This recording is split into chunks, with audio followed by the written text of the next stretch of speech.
Welcome, my friends, to the world of HeroQuest, a place unlike any other. Written by Andy Jones, Warhammer Quest is a successor to HeroQuest and Advanced HeroQuest. It's a fantasy dungeon crawling board game released by Games Workshop in 1995, set in the perils of the old world, featuring a familiar group of 4 classic adventurers, a barbarian, a wizard, a dwarf, and an elf, who explore dangerous dungeons seeking fame and fortune. This game presented a radical departure from the typical Warhammer experience by bringing the old world into the gritty dungeon, reminiscent to similar games that came before it. Unlike the usual competitive skirmishes against your friends, this iteration demanded cooperation, pitting players against a common relentless foe. However, beneath the surface of shared objectives, a subtle yet undeniable rivalry persisted as each warrior battles to take home the most treasure. The pressing question remains, does this 3-decade-old dungeon crawler retain its allure and playability in the contemporary tabletop landscape? Furthermore, are the recent commemorations from Games Workshop mere speculation, or are they hinting at a long-awaited re-release?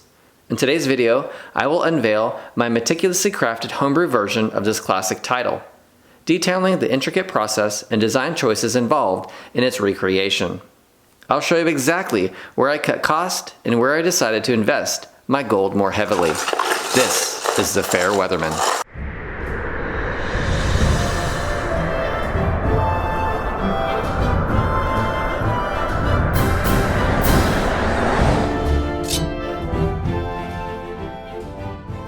Welcome back to the channel, everyone. This year, we're celebrating the 30th anniversary of the original Warhammer Quest, and with it, a low hum of speculation about a potential Games Workshop re-release of this beloved dungeon crawler. The buzz started a few weeks ago with the trailer for the upcoming Warhammer TV series, Questing Nights, which showed presenters Simon, Josh, Alex, and Ed playing through a mini-campaign on Warhammer Plus. Images of their evening quickly circulated on Reddit, sparking fervent discussion. Speculation ran wild until the Warhammer community article was released, commemorating Warhammer Quest's 30th milestone. While it offered a fantastic summary of this game's history, it didn't hint at any re-release. It was great to see the original miniatures with fresh paint jobs, but I'm still not convinced this is more than a brief tribute. As appealing as the re-release sounds, nothing truly surpasses the original. I feel the same way about HeroQuest. Don't get me wrong, I appreciate Avalon Hill's direction with the IP. It's been fun to see the world expand and new heroes introduced. But my heart belongs to the cardboard furniture, the classic sculpts, and those one-eyed green-skinned lizards, the Famir. Can an updated Games Workshop Warhammer Quest truly capture that same sense of nostalgia? I've wanted a copy of Warhammer Quest so badly that I eventually stopped searching for a complete set on eBay. Instead, I decided to create my own homebrew version, complete with authentic secondhand miniatures to populate the dungeon. For me, it's all about those minis. So here's my version of Warhammer Quest 1995. I ended up finding this 12.5 square box that's 3 inches deep at my local Hobby Lobby. So if you have one in your area, I suggest checking them out first and saving yourself a lot of trips around town. It's real sturdy, and I like that the lid pops off like a normal game box. I did see that Little Monk ran a box print, but it was still rather pricey, and I don't think that he'll be doing that anytime soon. So this will have to do. Now, when I initially set out to make a version of this game, I was debating on what I should spend my money on. You can find listings of all the rulebooks. That would be really nice to have. But in the $100 price range, I figured it'd just be worth it to print everything from home. I went ahead and separated both the adventure book from the role-playing book for accessibility. Inside the adventure book, I also include the instructions on how to get started, making it an easier, compact binder to carry around when I go to play.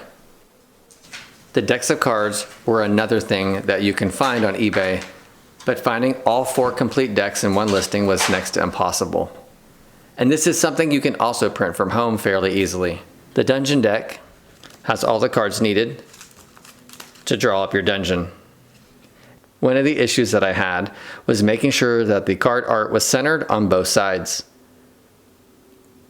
The dungeon deck wasn't all that difficult because there's this black outline that disguises the fact that these cards might not be exactly aligned on both sides. I thought it was more important to cut the cards and to make sure that they're aligned on this side than it is on that side. So as you look through all the other decks, you can tell that my spell deck is not exactly centered on this side, but everything's centered on this side. So I went ahead and added a black outline to all of the card backs just to eliminate the fact that these are never going to be straight for my home printer. So as much as they look straight on the PDF when I go to print them, and so putting a black outline on all of these when they originally are white helped me just get over the fact that it's not going to be perfect. Oh, we got a treasure card in here. Another thing that will help you when you go about printing these cards is making sure that you print them on some premium cardstock for the appropriate thickness, and that you also get a corner cutter. I've tried your homebrew cards before, and getting those round corners with a pair of scissors is next to impossible. And so grabbing this will give you 3 options to round your corners, and it's worth like the $7 or $8 investment. Saved me a lot of time and heartache. I will admit, I did print these cards 3 and 4 times over trying to get them straight and adjusting the content that I can find online to work for me. And having the black border just tended to be the best option for me. Honestly, I think it looks really neat and clean on the table. Next up, we have all the game tiles. If you want to see a video on how I went about recreating these game tiles, you can check out my Terror in the Dark Advanced HeroQuest video, where I show you how to go about making these.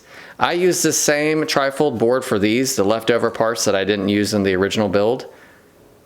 And one difference that I did with them is I noticed that I had a white line here on the outline of all of these tiles. And so one thing that I did, so that it would blend in better with my black tablecloth, which is recommended, by the way, inside the rule book to have a black tablecloth, was to take a permanent marker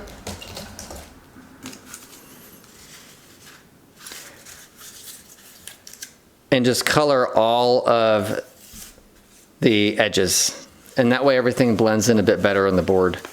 But as you can see, this is just a normal printer I have at home, a color printer with Mod Podge.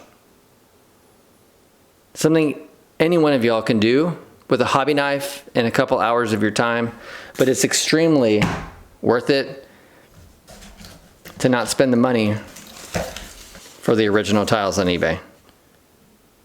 Another tip that I will give y'all is that there's a lot of blue ink that you're going to use in recreating these.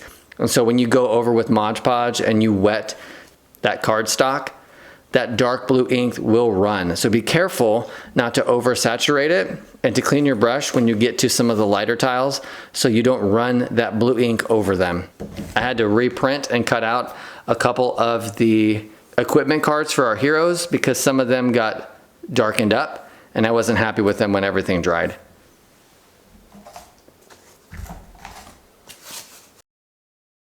But here are all the game tiles, original artwork. They're bright, they're colorful, they look great on a black tablecloth. They're ready to go. And it's just cheap cardboard. Another decent option would be printing them on some type of foam board, maybe black foam board. It'd probably be way easier to cut than the cardboard. This is a box that came from Amazon that held some other thing that we had purchased. Nowadays, I hang on to any really nice box that I can find. So this one was definitely a keeper, and a couple weeks later I found a really great use for it. So in here I have all the dice, which we'll get to in a second. I have our hero cards right here. The quality is pretty good. I also printed these and Mod Podged them to some card stock. I save like any type of snack boxes that I would just normally recycle. I just hang on to them in my garage, go digging through there when I need to make some homebrew tiles, and these are perfect. All cut to the original size. Then we have our bag of tiles and tokens. The PDF that I found online included a bunch of extra tiles. I mean, there was like 6 of these trap tiles, which didn't come in the original. You had a ton, I'm talking like 2 pages worth of power tiles. I think originally you only need like 12. Here's some luck tokens. It had like 20 webbed tokens, and you only originally came with 6. Now, there might be a benefit of having that many. I've only played maybe 1 dungeon crawl through so far since I've built this. Here are the equipment tiles or cards that your heroes would hang on to, and they start each dungeon dive. A couple of these bled, and I had to go about doing them again, and it was from that blue ink when I Mod Podged. So it will come off in the glue and rub onto any of the light paper, and so you definitely don't want that to happen. So I think I went about redoing the healing potion and the hand of death scroll. But I'm happy with the result now. The backside I think originally said equipment on it. I accidentally, when I made these, put them on the wrong side, and so my cereal box was on this side, and I had already glued everything before I realized my mistake. So I just went back with some white cardstock and glued them on the back, and I actually really like the result over like a traditional brown back. So, you know, anyone who wants to set out to make their own copy, I would highly suggest just Mod Podging the back white. There's, I believe, 16 different tiles to dress your dungeon with, between pit traps and wells and bones and whatnot. I won't go through everything individually, but here are the tokens for every one of the heroes. So when there's a monster encounter and it's an odd number, you can draw one of these and see who would get stuck with that extra monster to defend against. Everything's done in the exact same way, just using cereal boxes for all of these tile pieces. I think in my advanced HeroQuest build from a couple weeks ago, I did them originally on the same cardboard from my trifold board, but they were too thick. I ended up going back and redoing my advanced HeroQuest tiles and just putting them on the back of a cereal box. All right, so the original dice that came in Warhammer Quest was not your traditional size. This is a traditional size dice that we got in the HeroQuest re-release, but the Warhammer Quest from 1995 actually used smaller size dice. So you had 6 of these, and then you ended up with, I believe, 12 of these really small dice that you would then use as wound counters for all of the monsters when you battle them. So you can go through and put them next to every single one on the board and know exactly how many hits are left before they're defeated. I'll put the link for both listings where I found these sets of appropriate sized dice. Now you'll also notice that there are a handful of 12-sided dice that I've included in here as well. And so what I choose to do with these is I'm going to use these as our heroes' wound counters. So I can flip them over and see exactly how many health our heroes have left as we play through the game. I made sure that I had color-coded them.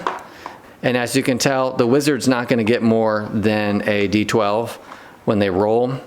I incorporated this black die for the wizard to use when they go about rolling for power, so we won't be confused with the white dice on the board. There's going to be a lot of dice that you're going to use when playing this game. It's very reminiscent to Advanced HeroQuest. It's the same Warhammer world where there's a lot of rolling for weapon skills and strength and toughness.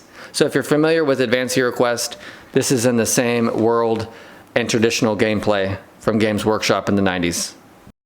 All right, so on to the most important thing. Now you can make this whole thing with paper. I've seen Rush the Wash has a really good tutorial from 4 or 5 years ago where you can print and make all of your characters out of paper. And there's a whole slew, a giant PDF of like 50 pages of advanced monsters that you would encounter that you can make standees out of. Like I said, you can get lost in this Warhammer Quest world through Little Monk and through other avenues online. But I wanted the original. There's something about having all of the original components. So I decided early on that I really wanted to find all of the original miniatures and doors. The past couple years in this hobby, I've really been most excited about painting miniatures. I don't have a consecutive group of people to play with. So for me, sitting down in the evenings and painting and playing solo, which Warhammer Quest is fantastic to do, is a lot of fun for me. I wanted to make sure that I can get my hands on all of the original plastic from the box. I think the original game came with 10 doors. One thing that's really neat about having the original doors is that your portcullis, it will fit really nice within the door. So when the portcullis card is drawn and our heroes are trapped, it can fit right in there without any problems. My deep affection for 90s miniatures led me to strategically invest in these classic sculpts. I believe I'm only missing one orc, or perhaps a rat or two. Alright, so for the miniatures, here are all the smaller ones. You get a handful of bats. I think you get about 12 rats.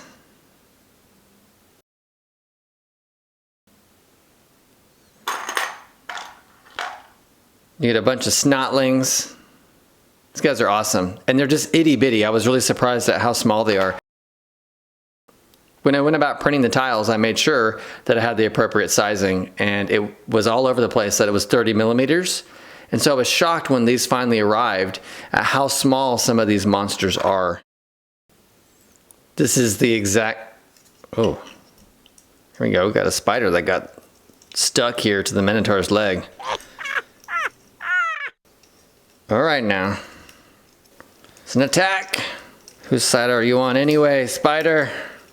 Okay, let's get this guy out without breaking him. There you go. Little jerk right here. The Minotaur is the same sculpt as the one in Talisman 3rd edition, which gives me another compelling reason to acquire that game and integrate it into my Warhammer Quest homebrew. The miniatures are practically interchangeable, sculpted by most likely the same person. I've rebased all of these Minotaurs from their original small bases to 30mm ones, same exact size as the tiles in the dungeon, to prevent them from toppling over during gameplay.